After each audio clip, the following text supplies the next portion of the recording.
Illegal mining आखिर होता क्या है? जी हाँ, मैं विकास गुप्ता एक बार फिर से आप सभी का स्वागत करता हूँ। आज हमारे साथ हैं डिस्ट्रिक्ट माइनिंग ऑफिसर अंकुश सचदेवा।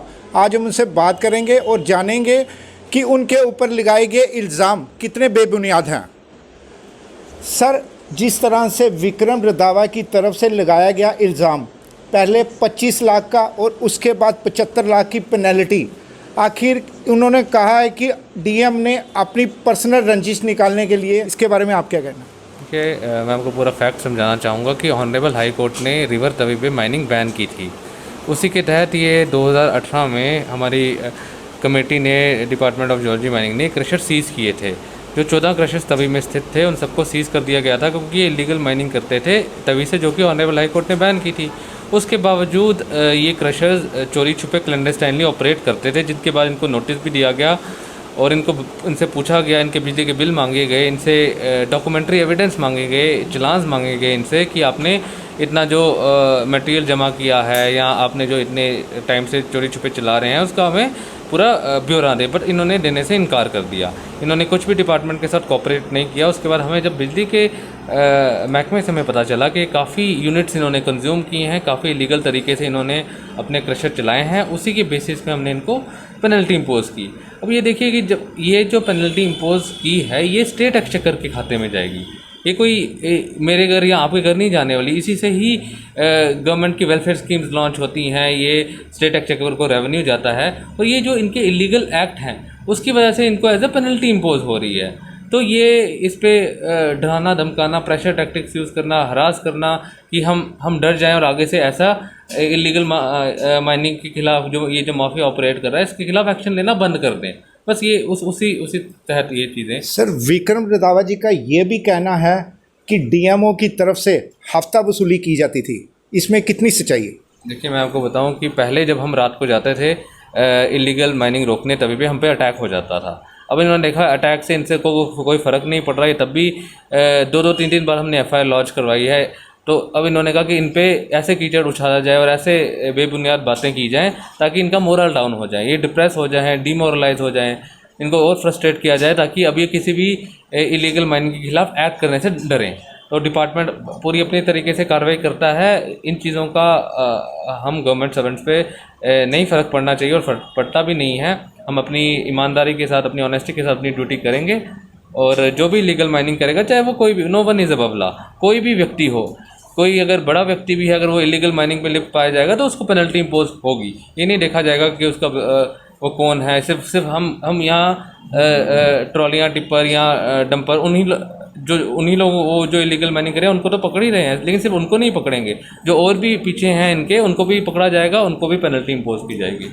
अंकुश जी, एक ट्राली जो 800 रुपये में आती थी, अब वो ट्राली 6000 में आती है। आपको नहीं लगता कि सरकार को हर एरिया का रेट फिक्स कर देना चाहिए? देखिए, रेट्स हमने फिक्स किया है, ये एक जियोलॉजी माइनिंग के मैंडेट से थोड़ी सी बाहर की चीज़ है। हमारा है इलीगल माइनिंग के का मैंडेट है और ये एक multi department district level task force अलग से बनी है रेट फिक्स करने के लिए। इसके लिए भी मैं आपको बताना चाहूँगा कि क्योंकि ऑनरेबल हाई कोर्ट ने रिवर तवी बैन की हुई है, उसकी वजह से जितना मटेरियल तवी में सिटी, जम्मू सिटी में आता है, ये बाहर के एरिया से आता है, जैसे अखनूर से और सांबा से, कठुआ से या उधमपुर से। तो उस वजह से जो कैरेज होती है, उस वजह से जो रेट ऑन स्पॉट होते हैं वो तो फिक्स होते हैं, बट अभी कैरेज इस चीज़ के लिए फिक्स नहीं है। उस वजह से दूर दूर से लाने के वजह से रेट्स काफ़ी हाई हो जाते हैं। और ये तवी पे आपको भी ये समझना पड़ेगा कि तवी पे पूरी माइनिंग बैन है। उस वजह से हम तवी पे अभी अलो नहीं कर सकते जब तक कि कोई कोर्ट डायरेक्शन ना आए इसके लिए, तब तक हम उस पर अलो नहीं कर सकते माइनिंग के लिए। सर, एंटी करप्शन ब्यूरो में डीएमओ के खिलाफ भी एक केस रजिस्टर्ड है, आखिर वो कहा गया कि उस केस को दबाया गया है, इसके बारे में आप क्या? देखिए, ये ऐसे ही बेबुनियाद बातें हैं जो हमसे कोई भी एजेंसी हो, एंटी करप्शन ब्यूरो हो, कोई एजेंसी हो, जब टाइम टू टाइम जब भी हमसे कोई इंक्वायरी के लिए बुलाती हैं या हमें रिकॉर्ड हमसे मांगती हैं, तो हम उनको पूरी अपने रिकॉर्ड्स प्रोवाइड करते हैं और वो खुद भी आके कभी भी इंस्पेक्शन करके हमारे रिकॉर्ड ले जा सकते हैं। तो इसमें ऐसी कोई बात नहीं है। हर ऑर्गेनाइजेशन अपनी तरफ से पूरा सही तरीके से काम करती है। ये बेबुनियाद बातें हैं। डिमोरलाइज करने के लिए, ताकि हम डर जाएं। देखिए, हम किसी भी माफिया के खिलाफ अब एक्ट करेंगे तो एक सिंपल सा उनके पास हथियार है कि ये इल्ज़ाम लगा देना, ताकि हम अगली बार उन पे एक्ट करना बंद कर दें।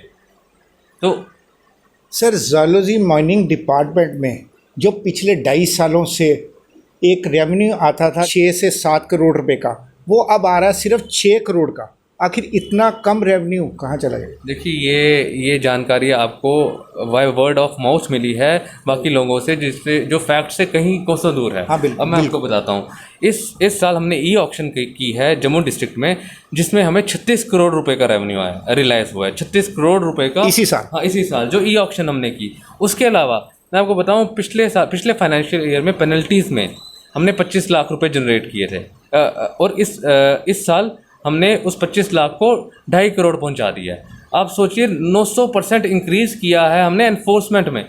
तो ये फैक्ट्स आप हमारे रिकॉर्ड ऑफिस से लेंगे, मैं आपको पूरा अभी दिखा भी सकता हूँ ये सब रिकॉर्ड। तो जो फैक्चुअल पोजीशन है वो कहीं हटके है जो ऐसे प्रोजेक्ट की जाती रही है।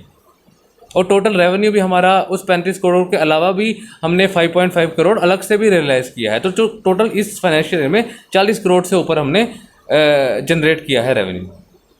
जो अभी बात चल रही है उनका यही कहना है कि डीएमओ साहब ने हमें ये भी कहा है, जो भी टिप्पर्स वगैरह की परमिशन हम देते हैं हमें हाई लेवल तक भी अप्रोच करनी पड़ती है, उनको पैसे वगैरह हाई लेवल तक भी देना पड़ता है। इसके बारे में कितनी सच्चाई है?